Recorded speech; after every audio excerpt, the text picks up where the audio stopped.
ఎన్టీఆర్ కొరటాల శివ కాంబోలో వస్తున్న దేవర సినిమా గురించి ఏ చిన్న అప్డేట్ వచ్చినా ఫ్యాన్స్ జోర్ మామూలుగా ఉండదు. తాజాగా వాళ్ళ ఉత్సాహాన్ని డబల్ చేసే ఓ న్యూస్ బయటకొచ్చింది. అదేంటంటే యంగ్ టైగర్ ఎన్టీఆర్ ఫ్యాన్స్ దేవర సినిమా గురించి తెగ వెయిట్ చేస్తున్నారు.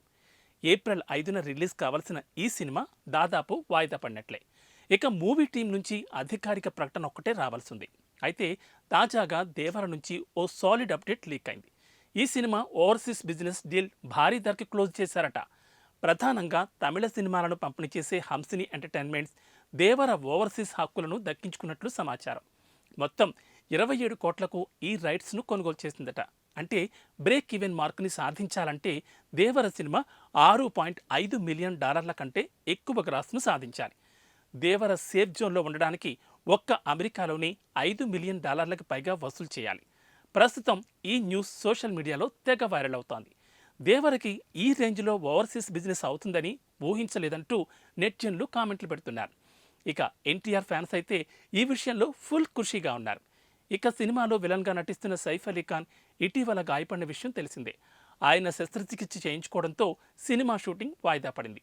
ఈ చిత్రంలో జాన్వీ కపూర్ హీరోయిన్గా నటిస్తోంది. 2 భాగాలుగా తెరకెక్కుతున్న ఈ చిత్రాన్ని ఎన్టీఆర్ ఆర్ట్స్, యువసుధ ఆర్ట్స్ సంస్థలు సంయుక్తంగా నిర్మిస్తున్నాయి. అనిరుద్ సినిమాకి మ్యూజిక్ ఇస్తున్నారు. జనతా గ్యారేజ్ తర్వాత కొరటాల శివతో ఎన్టీఆర్ నటిస్తున్న రెండో సినిమా దేవర.